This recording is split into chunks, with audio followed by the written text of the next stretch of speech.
الحمد لله وكفى وسلام على عباده الذين اصطفى خاصة على سيد الأنبياء محمد المصطفى وعلى آله المجتبى وأصحابه الأتقياء.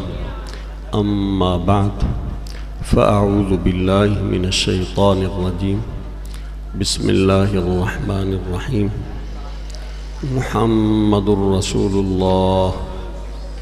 وقال تعالى: وما أرسلناك إلا رحمة للعالمين. وقال تعالى: قل يا أيها الناس إني رسول الله إليكم جميعا. وقال تعالى: ما كان محمد أبا أحد من رجالكم ولكن رسول الله وخاتم النبيين. صدق الله العظيم. وقال رسول الله صلى الله عليه وسلم: فضلت على الأنبياء بست، أعطيت جوامع الكلم، ونصرت بالرعب، وأحلت لي الغنائم، وجعلت لي الأرض مسجدا وطهورا، وأرسلت إلى الخلق كافة، وختم بي النبيون. صدق رسول الله الكريم، ونحن على ذلك من الشاهدين والشاكرين، والحمد لله رب العالمين. وقال تعالى: إن الله وملائكته يصلون على النبي يا أيها الذين آمنوا صلوا عليه وسلموا تسليما. الصلاة والسلام عليك يا سيدي يا رسول الله، وعلى آلك وأصحابك يا سيدي يا حبيب الله. الصلاة والسلام عليك يا سيدي يا رحمة للعالمين، وعلى آلك وأصحابك يا سيدي يا إمام الأنبياء والمرسلين. الصلاة والسلام عليك يا سيدي يا قائدنا قائد الغر المحجلين، وعلى آلك وأصحابك يا سيدي يا وسيلتنا في الدارين. حمد و صلاة کے بعد گرامی قدر مشائخ اعظام، ذوی الاحتشام علماء کرام، برادران اہل سنت، ایک انتہائی مبارک پر مسرت اور بابرکت محفل مبارکہ میں حاضری کی سعادت حاصل کر رہے ہیں. دعا ہے کہ رب تعالیٰ ان لمحات کو قبول فرما کر ہم سب کے لیے ذریعہ نجات بنائے. پہلے ایک بار مجھے شاید اس گاؤں میں حضرت صاحب کی موجودگی میں ایک دفعہ حاضر ہونے کا شرف حاصل ہوا. میں زیادہ متعارف نہیں تھا ان شخصیت سے، پیر طریقت، راہبر شریعت، صوفی باصفا، پروردہ عشق، پروردہ کشتہ عشق رسالت، پروردہ غوش حلیہ حضرت پیر محمد ریاض حسین صاحب چشتی صابری رحمانی نور اللہ مرقدہ. ان کی پہلی بار زیارت مجھے نصیب ہوئی سیالکوٹ میں، تو میں ان کی شخصیت سے بڑا متاثر ہوا.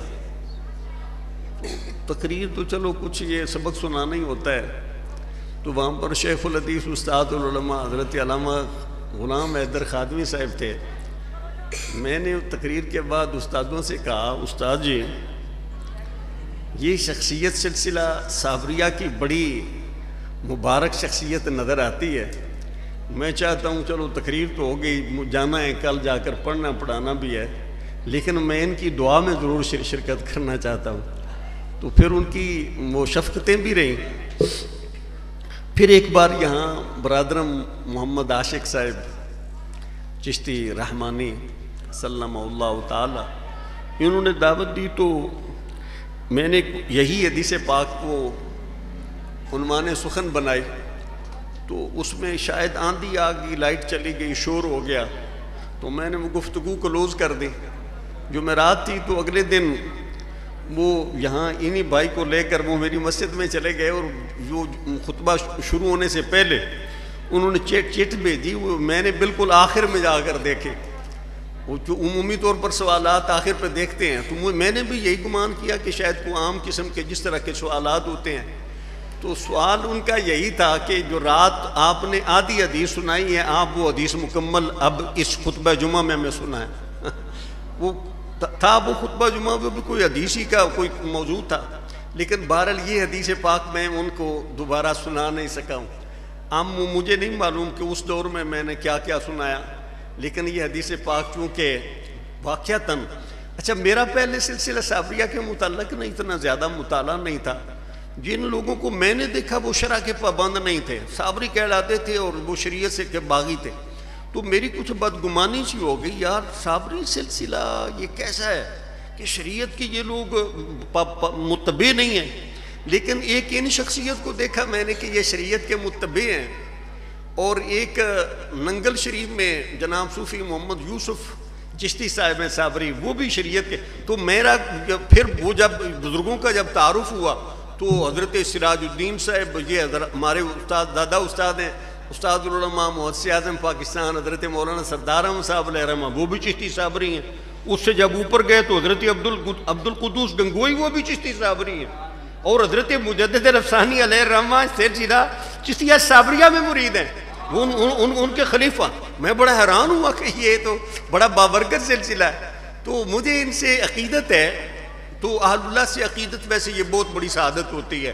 میں ویسے نقشبندیہ سلسلہ میں مرید ہوں، لیکن چونکہ یہ اللہ والے ہیں تو اللہ والوں سے پیار کرنا اصل میں یہ اللہ تعالیٰ ہی سے پیار کرنا۔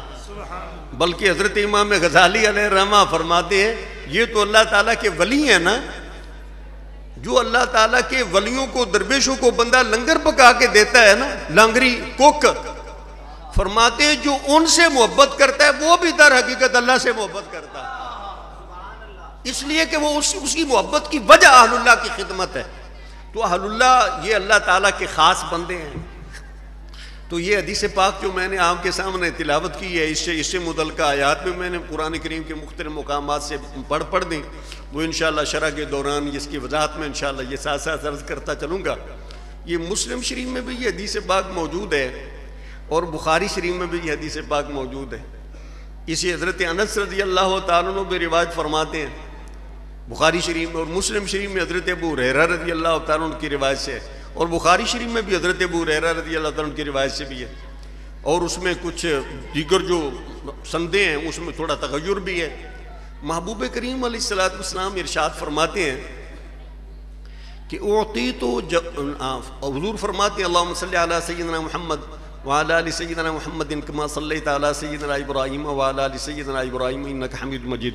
نبی کریم علیہ الصلوۃ والسلام ارشاد فرماتے ہیں جناب ابو ہریرہ رضی اللہ تعالیٰ عنہ نے سرکار کا یہ فرمان ہم غلاموں تک پہنچایا کہ نبی کریم علیہ الصلوۃ والسلام فرماتے ہیں فضلت علی الانبیاء بست،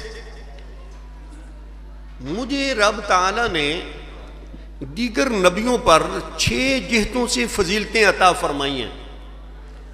دیگر انبیاء کرام کو اللہ تعالیٰ نے بڑے مقامات عطا فرمائے، لیکن حضور اس حدیث پاک میں ارشاد فرماتے ہیں 6 فضیلتیں مجھے رب تعالیٰ نے ایسی عطا فرمائی ہیں جو رب تعالیٰ نے دیگر انبیاء کرام کو نہیں عطا فرمائی۔ عام طور پر ہم یہ سنتے ہیں، بلکہ میں بھی وہ شعر پڑھا کرتا تھا، اب بھی کبھی کبھی وہ پڑھ لیتا ہوں، اس نے یوسف دم عیسیٰ ید بیضا داری آنچ خوباں ہمہ دارن تو تنہا داری۔ یا رسول اللہ صلی اللہ علیہ وسلم آپ کے اندر جناب یوسف کریم علیہ السلام کے حسن کی رعنائیاں بھی موجود ہیں، حضرت موسیٰ علیہ السلام کے ید بیضا والے اس معجزے کی برکتیں بھی آپ کے دست مبارک میں موجود ہیں۔ بلکہ یا رسول اللہ قصہ مختصر یہ ہے کہ جتنی خوبیاں رب تعالیٰ نے سارے اہل کمال کو عطا فرمائی ہیں، رب تعالیٰ نے وہ ساری کی ساری آپ کے اندر جمع فرما دی ہیں۔ لیکن حضرت علامہ نبھانی علیہ الرحمہ آپ نے جواہر البحار میں ایک مضمون آپ نے ارشاد فرمایا، آپ فرماتے ہیں نبی اکرم صلی اللہ تعالیٰ علیہ وسلم اللہ تعالیٰ کے ایسے رسول اعظم اور محبوب اعظم ہیں، اللہ تعالیٰ نے حضور کو اتنے کمالات عطا فرمائے ہیں، اگر سارے انبیاء کرام اور اہل کمال کے کمالات کو کسی ایک شخصیت میں جمع کر کے پھر اس کا تقابل اگر مصطفیٰ کریم علیہ السلام سے کیا جائے تو مصطفیٰ کریم علیہ السلام اس سارے کمالات کے جامع شخصیت سے بھی کئی گنا افضل و اعلیٰ آپ کو نظر آئیں گے۔ مصطفیٰ کریم علیہ السلام اللہ تعالیٰ کے وہ محبوب اعظم ہیں، اس جہان میں اللہ تعالیٰ نے جو انبیاء کرام کو کمالات عطا فرمائے اور مصطفیٰ کریم علیہ السلام کو جو کمالات عطا فرمائے، حضور علیہ السلام کے کمالات سارے انبیاء کرام کے کمالات سے زیادہ، جو اللہ تعالیٰ آخرت میں انبیاء کرام کو کمالات اور فضائل اور مقامات عطا فرمائے گا، مصطفیٰ کریم علیہ السلام کے کمالات آخرت میں انبیاء کرام کو ملنے والے کمالات سے زیادہ ہوں گے۔ بلکہ آپ فرماتے ہیں، حضرت علامہ نبانی فرماتے ہیں، یہ تو حضور علیہ السلام کی ذات اقدس ہے، جس کا تعلق حضور کے ساتھ ہو گیا، رب تعالیٰ نے سارے کمالات والوں کے متعلقین سے حضور کے متعلقین کو افضل و اعلیٰ بنا دیا، اس نوع کے افراد سے۔ حضور علیہ السلام کے صحابہ دیگر انبیاء کرام کے صحابہ سے افضل و اعلیٰ، حضور کے اہل بیت دیگر انبیاء کرام کے اہل بیت سے افضل ہے، حضور کی امت دیگر انبیاء کرام کی امتوں سے خیر امت ہے۔ بہت یہ لمبا مضمون ہے، تو اس میں نبی کریم علیہ السلام آپ ارشاد فرماتے ہیں کہ مجھے رب تعالیٰ نے دیگر انبیاء کرام پر 6 جہتوں سے فضیلتیں عطا فرمائیں۔ علامہ کرمانی شارح بخاری ہیں، وہ ارشاد فرماتے ہیں یہ جو نبی کریم علیہ السلام نے اس حدیث پاک میں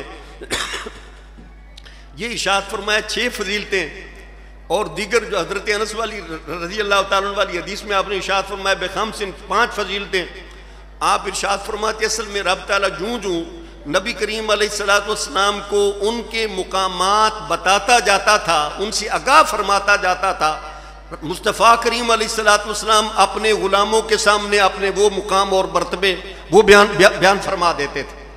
اور آپ فرماتے ہیں یہ 6 کا یہ مطلب کبھی نہیں لینا کہ صرف 6 حضور کی فضیلتیں ایسی ہیں جو دیگر نبیوں میں نہیں، بلکہ حضور علیہ السلام کے اتنے خصائص ہیں، ایسی خوبیاں ہیں جو دیگر انبیاء کرام میں نہیں، جو صرف حضور کا خاصہ ہیں، جو گنتی اور تعداد میں نہیں آ سکتی۔ اللہم صلی علی سیدنا محمد وعلی آل سیدنا محمد مبارک وسلم۔ آج کل یہ محفل میں ویسے یہ حسن گنا جاتا ہے کہ پیسے وغیرہ یعنی اس انداز میں، تو ویسے میں ایک یعنی اللہ تعالیٰ کے درویشوں کا خادم ہوں، تو میرا خیال ہے کہ درس حدیث کی صورت یہ بن گئی ہے، تھوڑا ادب سے پیسے نہ عام میرے لیے پیسوں کے بدلے میں دعا فرما دینا، آپ نہ یعنی حاضرین میں سے بھی کوئی نہیں اٹھے گا اور جو ادھر موجود ہیں وہ بھی، تو مجھے ان اہل اللہ کی دعائیں اور توجہات وہ کافی ہیں، پیسوں کی ضرورت نہیں ہے۔